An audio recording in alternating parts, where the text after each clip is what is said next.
biggest names in the game sitting at home. Yeah, I mean, anytime you can win a game without Nikola Jokic and Jamal Murray, especially on the road, you're always going to take that. So proud of our group for just fighting through it. It wasn't easy. Give them credit. They came out of halftime with the head of steam and got us on our heels. And we didn't play any defense that quarter, but down the stretch, obviously made enough plays to get the win. So I think that's 14-2 since the All-Star break now, which is incredible. And winning on the road, division opponent, and there's some good things from tonight, and obviously some things that we can clean up. But I thought Aaron was just relentless tonight. I give Aaron Gordon a ton of credit, fighting through some of the no calls, staying aggressive. 22 points, 12 rebounds, 5 assists, 3 blocks. And I thought Christian Braun off the bench was just phenomenal. You look at his game across the board. Reggie made some key plays down the stretch. And then Colin had a good stretch in that first half. So when you're out with 2 great players in Nikola and Jamal, you need everybody to step up. And we got contributions from a lot of guys. Christian in particular, was that just energy? He just immediately steps on the court and seems like the energy level of the game raises.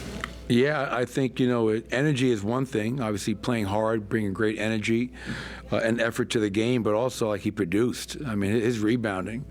Challenged our guys at halftime. I said, listen, you guys are playing great defense, but we're ball watching. I mean, I just showed 3 clips at halftime where the shot goes up, we're watching this, and they're all crashing. And, for him to get 5 defensive rebounds, for Michael to get 6, Aaron 6, DJ helped us on the glass, but I love the fact that CB was facilitating, 6 assists, only 1 turnover. So he contributed across the whole entire board, and that's not just effort, that's also talent and skill.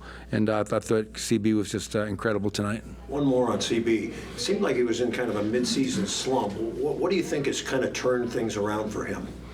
I think getting back to who he is, and not forgetting that. And I think when we had a conversation probably 2 months ago and just showing him some clips, reinforcing the positive, this is how we need you to play.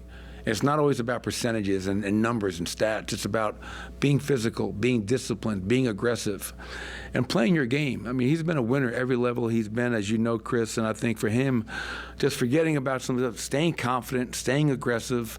If I make a shot, don't drop your head, just keep on playing.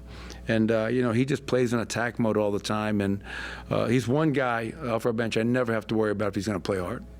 And that's why, aside from him and Reggie off the bench, I don't know who's going to play in the playoffs.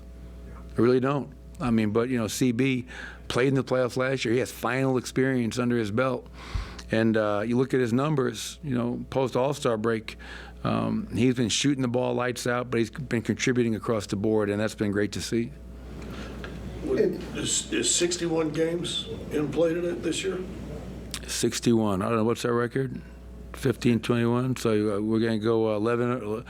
Hey, I don't know. I'm just worried about who do we got when we go home? Memphis? I'm worried about Memphis right now. I believe we have a 5-game homestand coming up, and you'll take those one game at a time. Obviously, we have the best fans in the NBA that make Ball Arena a really tough place to play, but we can't rely on our fans. We got to bring it each and every night. And once again, as you mentioned to start this off, Scott, to win a game without Nikola and Jamal, all the players in that locker room deserve credit. I told them this morning, it's not about who's not here, it's about who is here. We're trying to achieve something. That team's in our way. And give Chauncey and that team credit because they had a lot of guys out, but they played hard. Every time we played them this year, that team played hard. And I think that's a credit to Chauncey Billups. Coach, for years you guys have been the hunter trying to win the championship. And now that you're sort of the hunted, the team to beat. How did you adapt to that situation? And talking about the playoffs, how can we bring that into effect coming to the playoffs? Well, yeah, that was probably the first and most important message at training camp back in October was understanding that roles have changed. We've gone from a team that was hunting the Golden States, hunting the Milwaukees, hunting the teams that were ahead of us to try to bring our first championship back to Denver, and we've done that. And so now we're going to get everybody's best. Tonight, they had 5 starters out. We got their best. There's never an easy night when they're defending champion, and I think our guys, for the most part, at 50-21, at 14-2 post All-Star break, have really understood that. And so our players deserve a ton of credit for understanding what time of the year it is, how important it is to play the right way, build the right habits, and this is the time of year you want to be playing your best basketball. And I don't know how many teams you can say across the NBA are playing better than the Denver Nuggets right now. Coaches say this all the time, said leave it all on the floor. Did you feel this team left it all on the floor? I mean, would you like to have played 5 more minutes? I tell you what, man, I looked at some of those guys. I thought Aaron Gordon was exhausted because he played hard every minute he was out there, 37 minutes. I thought, KCP always plays hard. I thought Reggie Jackson, down the stretch, obviously, we got to work on our press offense. Too many turnovers, trying to dribble through the press. But, Reggie's exhausted. CB exhausted. We had a lot of guys exert a lot of energy tonight, and that's what you need when you're down a few guys. And again, good win for us. A lot to clean up, and let's go home and try to protect our home court. One more. Anything else? Cool. Thanks, everybody.